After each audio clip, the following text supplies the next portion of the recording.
like today, Richard Sherman is all in on Matthew Stafford not being a Hall of Famer.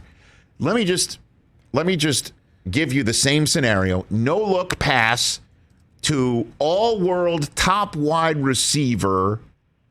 Okay? Let me just give you that scenario. No look pass to top wide receiver, game on the line in the Super Bowl. What if it was Mahomes to Tyreek Hill? How much would we be going nuts about it? Okay? So it's a double standard with Stafford. Yeah. Where I think everybody feels like we still haven't gotten through his 12 years in Detroit. Yeah. He was not able to uplift that franchise and thus is less than because of it. You know, and Richard Sherman saying what he's saying about Stafford, it totally makes sense about no Pro Bowls and no All-Pros, and how do you tell the story of the NFL without him, and what's the moment for him? And so he's not like that it's debasing what we used to consider for the Hall of Fame. How many All-Pros and Pro Bowl seasons can you make and moments can you make when you're playing for a Lions team that is just crap? Then doesn't that add to Sherman's argument? Maybe it does. But I'm saying the reason why Stafford didn't have all of that with the numbers that he was putting up is because he didn't have the wins to go with it. And you could say, well, he should have taken them up and through. Well, we talk about how this is a team sport and how it's a wonderful team sport. Let's factor it all in. What he was doing for the Lions as well was, sure, you want to say stat compiling? He was getting his brains beaten in and still putting up numbers like that. And guess what? Calvin Johnson's in the Hall of Fame, right? Yes. Who is his quarterback? Do we have that statistic I saw this morning on Good Morning Football that I sent to the whole group, please?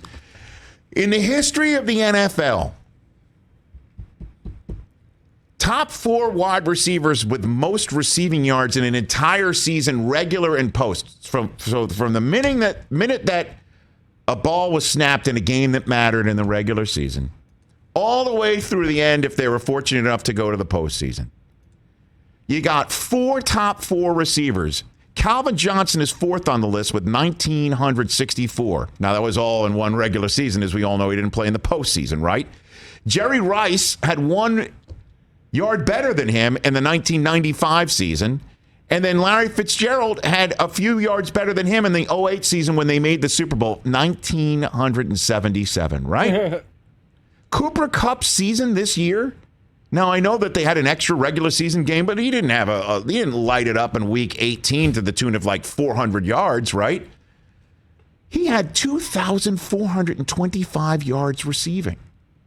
So 4 top receivers, okay, top 4 most prolific receiving seasons ever. One quarterback threw to 2 of them. Matthew Stafford.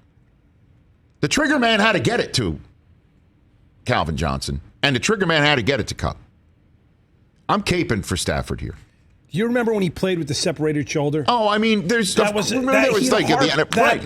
know that, but it was for the Lions, and the Lions stink, and who cares about the Lions, and who cares about Stafford, because who cares about the Lions? You know, again, you can't get all pro and Pro Bowls playing for a team that stinks. And he waited 12 years to ask out. 12 years he waited. And that's what I said yesterday, too. Let me put a button on this. When I said, I said, talking about how it couldn't have been easy for him and his wife after a dozen years in the Detroit area, okay? In the Detroit area, it had to take a lot to leave the spot where they had roots in the community, their children were born, and he finally asked out. And, and he's such a good guy that the Lions let someone of that caliber of talent go. I know they got 2 first-rounders and Jared Goff to come back, but they still did let him walk. And, you can't discount what he did for those 12 years and the time that he put in when it's all said and done. And let's see what he does from here on out, too. But the 4 most prolific receiving seasons ever, Kurt Warner threw to 1. Steve Young threw to Rice, and Matthew Stafford threw to the other 2. That's got to count for something. Hey, you watched all the way to the end. Thanks for that. Watch more right here.